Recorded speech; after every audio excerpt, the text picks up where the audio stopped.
خب دوستان در ادامه جلسه کندل شناسی میایم الگوهای دو کندلی رو با هم مرور بکنیم.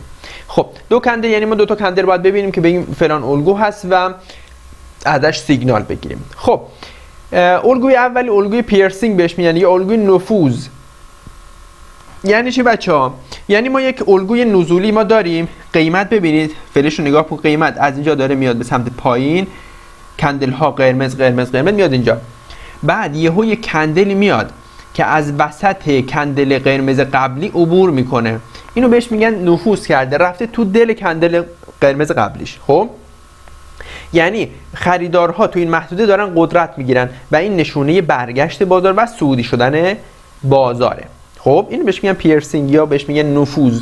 نفوذ تو دل کندل قبلش. پس چی شد؟ پس اینطوری شد که روند نزولی بود، کندل قرمز قوی و کندل بعد یک کندل سبز قوی میزنه که از وسط بدنه کندل قرمز قبلش میاد بالا، یعنی نفوذ میکنه تو دل کندل قبلیش. این یعنی چی؟ یعنی خریدارها دارن قدرت میگیرن و نشانه برگشت بازاره.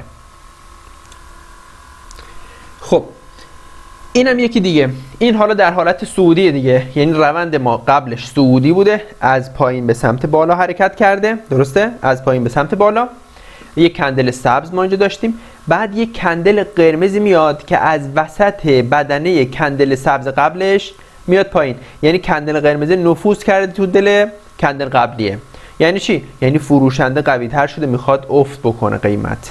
خب و نشوننده نزول بازاره. پس اینو بهش میگن در واقع نفوذ تو دل کندل قبلی که دو کندلی دیگه، این کندل میاد نفوذ میکنه و بهش میگیم در واقع پیرسینگ یا نفوذ و نشونه در واقع ضعف در قدرت خریداران و برگشت بازار.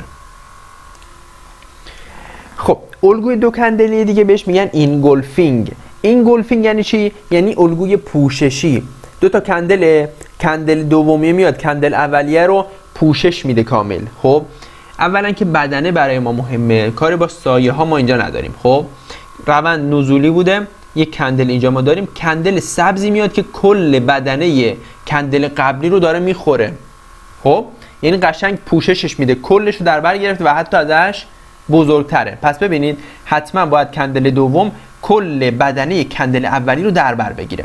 اینو بهش میگن الگوی پوششی، یعنی این سبز اومد قرمز رو پوشش داد و نشونه تغییر روند بازار و قدرت خریدارا رو نشون میده.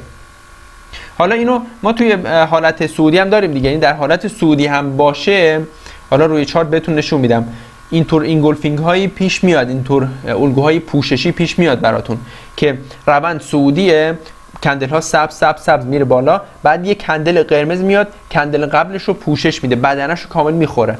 اینو بهش میگن در واقع روند داره نزولی میشه اون موقع.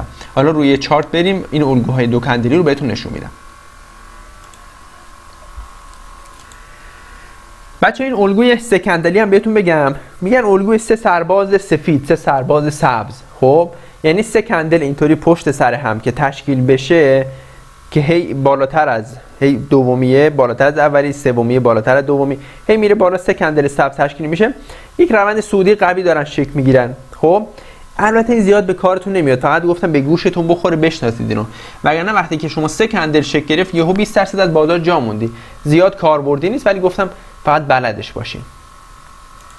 یا اینم برعکسشه، بهش میگن سه کلاغ سیاه، اسم براش میذارن. خب در روند صعودی بعد یهو سه کندل اینطوری میخوره و نشونه ضعف در بازار و منفی شدن بازاره.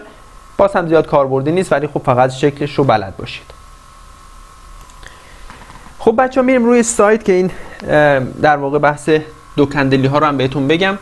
آدا یا کاردانو رو میاریم توی تایم فریم روزانه.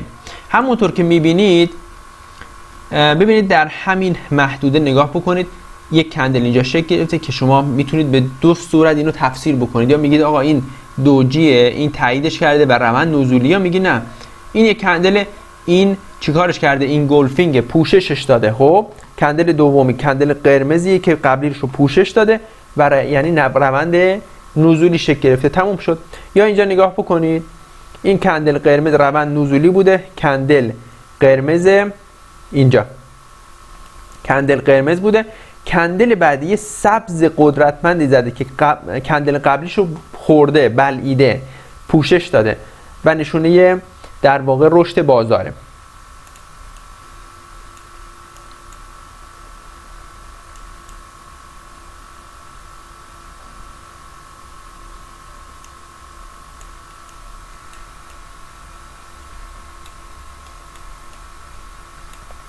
خب اینجا رو ببینید.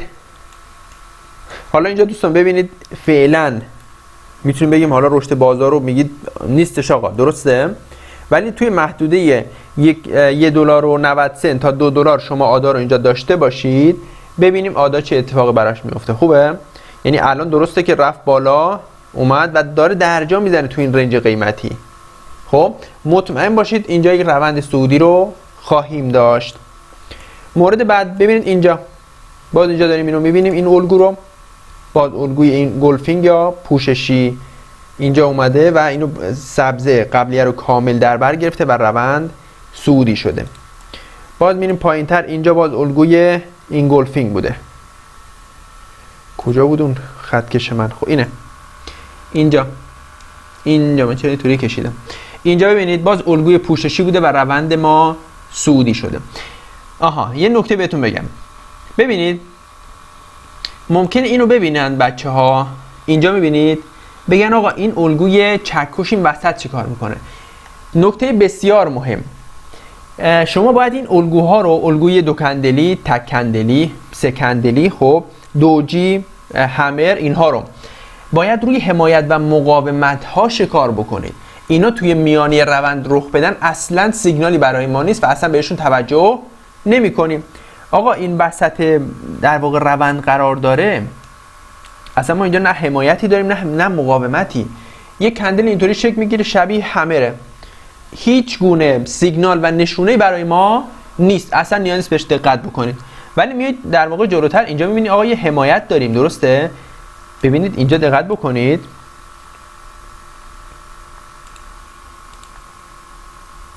خب این خط رو میبینید بچه‌ها، این محدوده حمایتی یک محدوده حمایتی بسیار قدرتمند برای کاردانو بوده، محدوده $1، درسته؟ خب وقتی که این کاردانو میاد اینجا و این الگو مثلا این دوجی شکل میگیره، روند نشون میده روند صعودی داره میشه و صعود هم کرد و رشد کرده. ببینید اینجا چقدر 30% اینجا رشد قیمتی رو داشتیم. میخواید چه کار بکنید شما؟ یه ترید میخواید بکنید، لورج هم میدید چند برابرش سود میگیرید.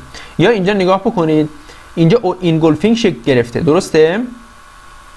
اینجا روی یک حمایت قوی این گلفینگ شکل گرفته، تازه شادو لند هم بوده، نور علی نور. خب ببینید چه سیگنالی داره به ما میده.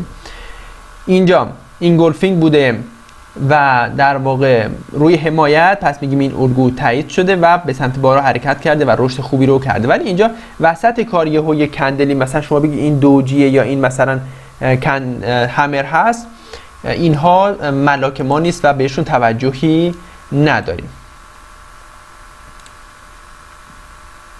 باز اینجا میتونیم بگیم این گلفینگ هست، کندل قرمز اومده تمام بدنه کندل سبز پوشش داده. اینجا میتونیم بگیم باز هم دوجی هست، هم شادو لند داریم و هم در واقع این گلفینگ شکل گرفته، کندل سبز بسیار قدرتمندی زده که چند کندل قرمز قبلش رو پوشش داده و نشون دهنده یک رشد فوق العاده بوده که فکر کنم اینجا 170-80% بازدهی بوده.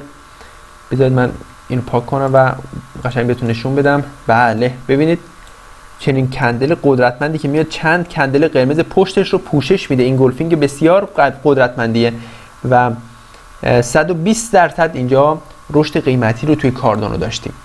یا اینجا ببینید باز اینجا سیگنال بسیار قدرتمند و بیش از 170-80% رشد قیمتی رو داشتیم. پس شما این الگوها رو به خوبی میتونید شناسایی بکنید. از الگوهای دو کندله به این شکل هم سعی کنید حتما استفاده بکنید، تمرین بکنید حتما که در واقع چشم بینایی پیدا کنید که این الگوها رو ببینید. حالا انشالله جلسات تحلیل تکنیکال در واقع پرایس اکشن رو که به خوبی ببینید، چه فیبوناچی رو یاد بگیرید، ارزم به حضورتون اندیکاتورها رو که بهتون بگیم، خطوط روند داینامیک، استاتیک، کانال ها رو که بهتون بگیم، و این مسائل رو که یاد بگیرید، کندل شناسی رو بذارید کنارشون، فوق العاده میتونه معجزه کنه و سیگنال های عالی رو بهتون بده، چه در جهت صعود بازار و چه در جهت نزول بازار. خب دوستان عزیز، به پایان این جلسه میرسیم. کندل شناسی رو اینجا ما به اتمام میرسونیم. کندل های مهم رو بهتون گفتم. الگوهای دیگری هم هست که چندان کاربردی نیست بچه‌ها، همون مثل اون الگوی 3 کندله بود. مثلا اینجا یه الگوی 3 کندله شکل گرفت، خب الان صعود کرد دیگه، الگوی 3 کندله کجا بود؟ خب یا اینجا 3 تا کندل منفی شکل گرفت، اینو اسمشو گذاشتن یه الگو، ولی میبینیم که بعدش اصلا بازار اومد بالا 10-20%، بعد دوباره شروع کرد رنج زدن. پس اینکه یه سری الگوها هستن که اصلا نیازی نیست یاد بگیرید و من هم نمیخوام وقت شما رو تلف بکنم. سعی میکنم مسائلی رو توی این دوره بهتون بگیم که کاربردی باشه و بتونید ازشون سود دریافت بکنید. در پناه خدا انشالله که سلامت و تندرست باشید. تا جلسه بعد، خدا نگهدار.